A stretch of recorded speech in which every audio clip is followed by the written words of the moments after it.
दोस्तों, यह कहानी है एक महान भक्त वेश्या की, जो कैसे बनी भगवान की भक्त। तो दोस्तों, अगर वीडियो आपको अच्छा लगे, ठीक ठाक लगे, तो भैया प्लीज़ चैनल सब्सक्राइब कर देना और वीडियो को लाइक शेयर भी कर देना। तो वीडियो में आगे बढ़ते हैं। यह वेश्या की कहानी एक सच्ची घटना पर आधारित है। श्री अवधूत शिरोमणि दत्तात्रेय जी भ्रमण कर रहे थे। मिथिला में एक वैश्या को गुरु बनाया, जिसका नाम पिंगला था। वह अपने शरीर को श्रृंगारित करके बाट जोह रही थी कि कोई धनी मानी पुरुष आएगा और उसे धन देगा। तो बहुत समय हो गया। पिंगला खड़े खड़े यही देख रही है कि ये पुरुष आया, शायद ये आया, ये मुझे धन देगा। और यही मन में भाव करती है, शायद ये पुरुष आएगा, मेरे शरीर को देखकर मेरे तरफ आकर्षित होगा और मुझे धन देगा। और पिंगला के खड़े खड़े रात्रि को 12 बज गए और त्रिकालज्ञ भगवान दत्तात्रेय जी वहाँ बाहर विचरण कर रहे थे और उस वेश्या की बाहरी और आंतरिक दोनों प्रवृत्तियाँ देख रहे थे।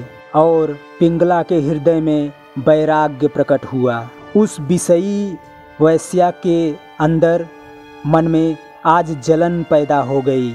धिक्कार है मेरे जीवन पर, मेरे अंदर विराजमान परमात्मा स्वरूप का चिंतन छोड़कर, जो आत्म स्वरूप हैं उनका चिंतन छोड़कर मैं इन लौकिक पुरुषों का चिंतन कर रही हूँ। लौकिक पुरुषों की कामना करती हूँ केवल धन के लिए। उस धन से केवल भोग सामग्री, और भोग सामग्री से मेरे शरीर का पोषण होगा। धिक्कार है ऐसे भोग सामग्रियों पर, धिक्कार है मेरे जीवन को। और घोर वैराग्य प्रकट हुआ उसके हृदय में और उसे पश्चाताप भी होने लगा। और जिसके हृदय में घोर पश्चाताप प्रकट होता है वह शीघ्र ही निष्पाप हो जाता है। जो अंदर ही अंदर जलता है, अपने किए हुए दुष्कृत आचरण पर जो हमेशा जलता रहता है, उसका दुष्कृत जल्द ही नष्ट हो जाता है। और वैश्या है, उसको पश्चाताप हुआ और वैश्यावृत्ति का ही नाश हो गया।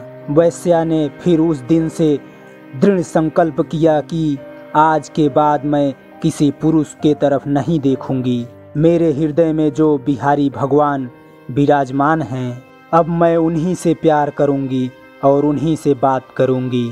अब मैं उन्हीं से रमण करूंगी और एक बार भी अब किसी पुरुष की तरफ नहीं देखूंगी। और भगवान दत्तात्रेय जी ने 24 गुरुओं में से उस वैश्या पिंगला को अपना गुरु बनाया।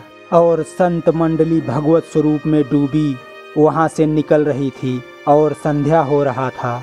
बड़ा स्वच्छ बगीचा देख कर के, जहाँ भगवत के लिए संत जन ने देखा कि स्वच्छ हैं और लताएं हैं बगीचे में, और संत जन ने सोचा आज यहीं पूजा आराधना हो और भगवान की मूर्ति यहीं विराजमान की जाए और ठाकुर जी यहीं शयन करेंगे।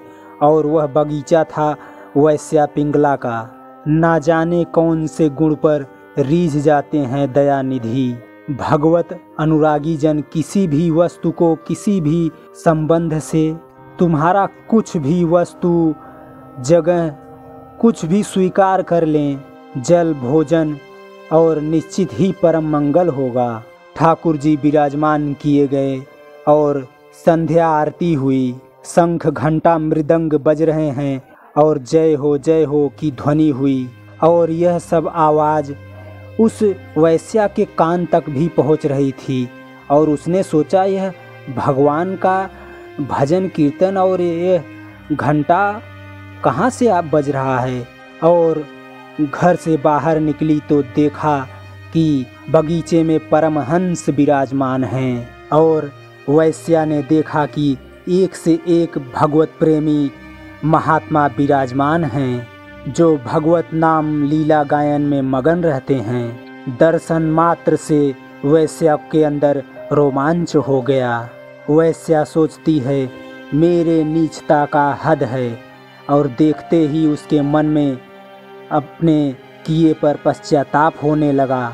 उसके हृदय में एक तरफ बहुत खुशी की बात है और दूसरी तरफ पश्चाताप भी हो रहा है। वैश्या यह सोच रही थी कि अगर संत जन जान गए कि यह वैश्या का बगीचा है तो कहीं अपना मंडली उठाकर यहाँ से चले ना जाएं।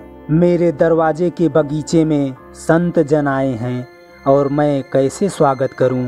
मेरे हाथ का तो जल भी नहीं पिएंगे और छल से तो मैं सेवा कर नहीं सकती, तो बताना पड़ेगा कि मैं वैश्या हूँ। जैसे ही मैं बताऊँगी कि मैं वैश्या हूँ, ये जल लेने की बात तो क्या उठकर चल ही देंगे।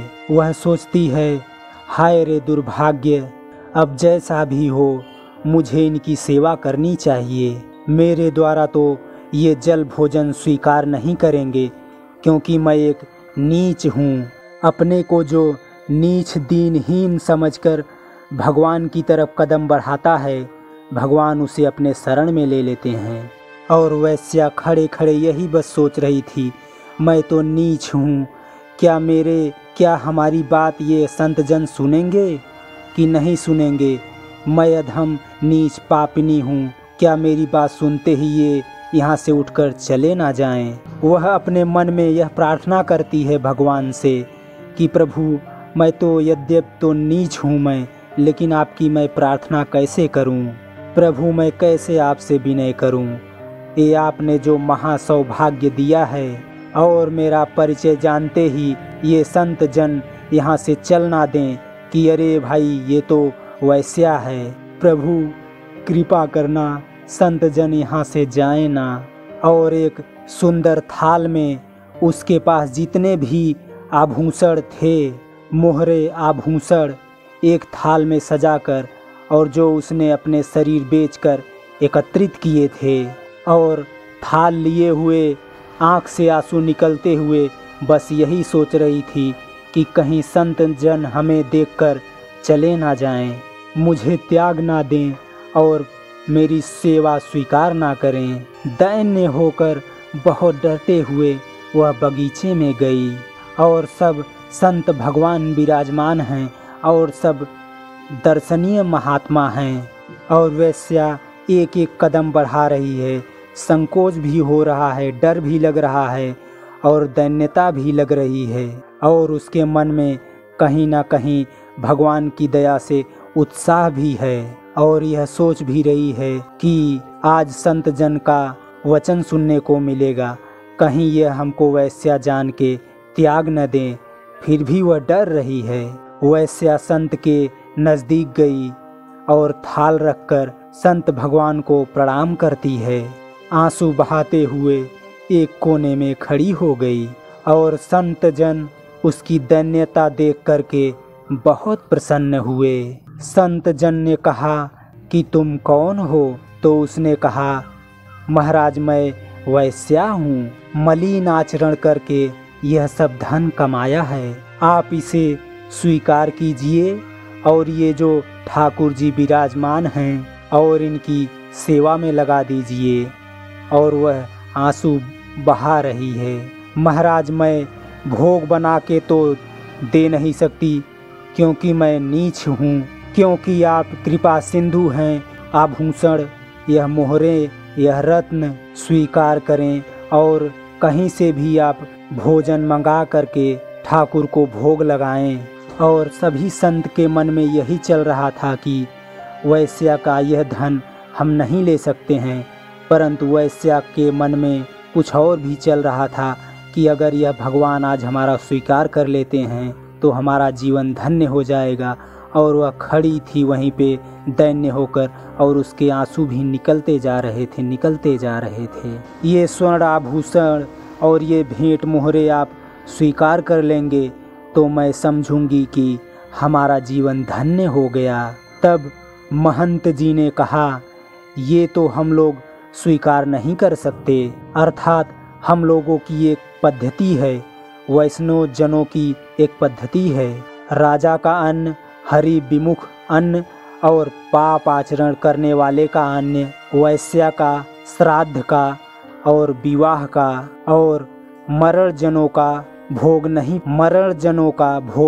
नहीं पाना चाहिए, क्योंकि वो भजन का हानि करने वाला है। संत कहते हैं तुम ऐसा कर सकती हो, यह समस्त धन को बेच करके ठाकुर जी का एक सुंदर मुकुट तैयार करो और श्री रंगनाथ जी को मुकुट धारण करा दो तो तुम्हारा मंगल हो जाएगा। संत जनों ने यह निर्णय किया कि यह जो तुम्हारे पास धन है, तुमने जो अपवित्र भाव से धन कमाया है, ठाकुर सेवा में लगते ही और तुम्हारी बुद्धि परम पवित्र हो जाएगी और भगवान तुम्हें स्वीकार कर लेंगे।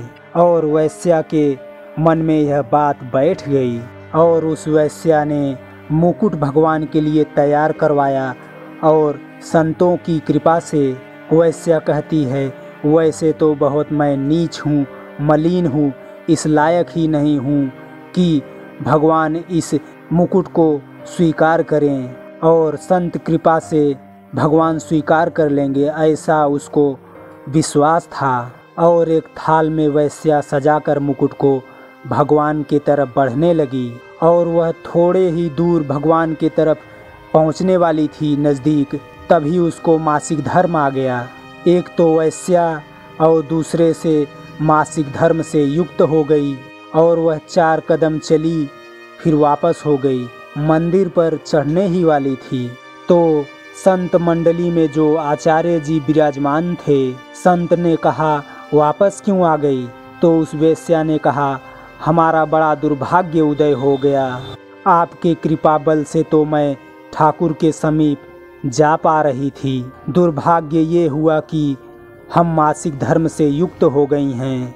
वैश्या संत से बोली भगवान, अगर जिस धन को संत जन भी नहीं स्वीकार करते उसको भगवान कैसे स्वीकार करेंगे? संत भगवान ने कहा मैं तुम्हें विश्वास दिलाता हूँ कि तुम्हारी सेवा को प्रभु जरूर स्वीकार करेंगे। इस कार्य के लिए जब तक ठाकुर जी तुम्हारा मुकुट स्वीकार नहीं करेंगे तब तक हम लोग नहीं जाएंगे। तो संत जन ने कहा कोई बात नहीं, बढ़ो आगे और ठाकुर जी को मुकुट धारण करवाओ। और वहाँ के पुजारियों को भी लगा कि ये तो बहुत अनीति हो रही है और सब लोग यही सोच रहे हैं यह अधर्म है और भगवान प्रसन्न नहीं होंगे। और संत जन की बात रखने के लिए भगवान ने अपनी गर्दन झुका दी और सबके बीच में उस वैश्या ने ठाकुर जी को मुकुट धारण करवाया और वैश्या बहुत ही खुश होती है। भगवान संत जन की कृपा से भगवान को मुकुट पहना देती है, संत जन को धन्यवाद करती है। तो भैया लोगन अब तक का वीडियो कैसन लगा, कहानी आपके कैसन लगा? अगर ठीक ठाक लगा है तो भैया प्लीज़ चैनल सब्सक्राइब कर देना।